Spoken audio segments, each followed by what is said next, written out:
Hey guys, welcome back to my channel. I'm Christy and this is This Country Girl's Life. Before we get started, happy birthday, babe. You're not gonna say anything? Oh, thanks. Alright. Now you want me to talk? Yes. Okay. Happy birthday, babe. Thanks. Alright. Steve said happy birthday. Babe, Steve said happy birthday. Okay. Okay, the real reason we're here today is because the Oklahoma manhunt is going into day 3 and there are no updates, which is kind of frightening. I don't know if you hear Steve in the background or not, but he's not happy about it. So this is who they are looking for. Kameron Jenkins, 25 years old, 6'4", 170 pounds, black hair, brown eyes, possibly armed with a semi-automatic weapon. He shot at a sheriff's deputy and wounded him and killed a bystander on Wednesday morning. So here is the latest update on what has been going on. Like I told you, this happened. It was the Cleveland County Sheriff's deputy, but this happened in Garvin County, which is the county highlighted in red. It was along I-35, and why that is significant, I'm going to get into in just a moment. So, shortly before 10 a.m. on Wednesday, the Oklahoma State Bureau of Investigation said Cleveland County Deputy Sean Stedman was injured when he was shot along Interstate 35 near Wynnewood. As I told you yesterday, if you watch Tiger King, Wynnewood is where Joe Exotic had his zoo. Just to kind of put it in perspective for you if you are not from Oklahoma.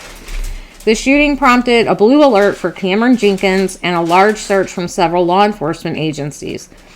Jenkins wasn't found Wednesday or Thursday, and an $11,000 reward was offered for anyone who has information leading to Jenkins' arrest.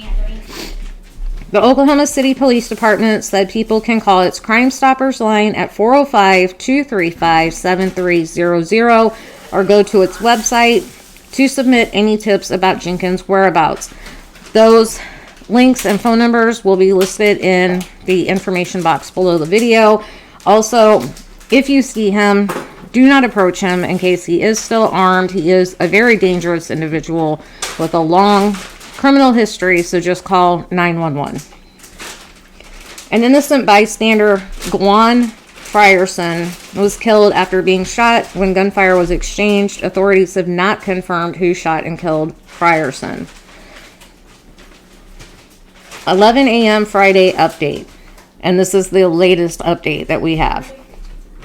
During a news conference regarding a task force initiative within the Oklahoma City Police Department, the U.S. Marshal Service was asked about the ongoing search for Kameron Jenkins.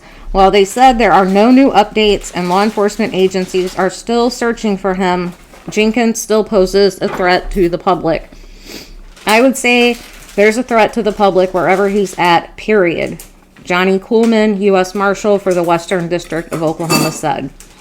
For someone to have his criminal history and for someone to shoot a policeman, I can't imagine what he would do to a civilian he encountered in his efforts to get away. So I would say there is a danger to this community or wherever he happens to be. They also said that the storms that I told you about that hit the area did a lot of flooding in that area. That, let's see, how did they word it? It says, evidence relating to Jenkins' whereabouts has been scarce, especially after a storm with heavy rain and wind hit the area on Wednesday night. There have been around 150 law enforcement officials searching. So my concern, I told you yesterday, was if he got access to a vehicle, if a friend or a family member, somebody was willing to help him get away, and he took off on 35, he could be headed for Texas. Well, it just so happens that this weekend is the Red River Rivalry, which is one of the biggest games, my favorite games, between the Oklahoma Sooners and the Texas Longhorns.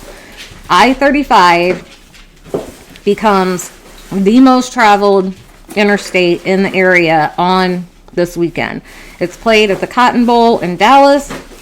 and 35 is the way everybody goes to get there, which is pretty convenient for this guy. If for some reason he is still in the area, it would be so easy to blend in with traffic this weekend and get away. The scarier thought is if he's along 35 somewhere, if you are traveling on 35, whether you're going to the game or just going to Texas, whatever, be aware of your surroundings. If you stop at a rest area, hang on. I would say specifically a rest area, because this guy knows that he's wanted. He knows his face is out there, so maybe he wouldn't show himself at like a convenience store, a restaurant, a gas station. But at a rest area, you can hide. You don't want this guy slipping into your vehicle or him to come up and try to steal your vehicle. If he does, just let him have it and call the police. I don't need anybody else dying at the hands of this monster. If you go to a rest area, like I said, be very aware of your surroundings. Make sure you lock your car when you get out.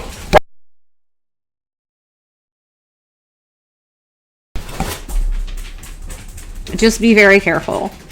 I'll tell you, like my mama used to tell me, before you get in the car, check the back seat. Just make sure, if you're driving a truck, check the bed, make sure nobody's laying back there. Can't take any chances with this guy. We need to get him captured and behind bars where he belongs. So let me show you one more time. Kameron Jenkins. I'm going to show you the bigger picture of him. He has a long criminal history going all the way back to when he was 14. And when he was 14, he shot at a police officer then as well. So this guy is a loose cannon. And like they said, with a civilian, no telling what he might try. So just be safe, be aware, check around your property. If you see anything disturbed or out of place, go ahead and call it in and have it checked out. You never know what tip it will be that could bring this guy in. Keep an eye on your surveillance footage. Any little thing, call it in. Better to be safe than sorry. So that's really all I have for you today on the manhunt update. I will keep you posted if there's any sightings or if they catch this guy. In the meantime, stay safe out there. Boomer sooner, and I will see you all in the next one. Bye.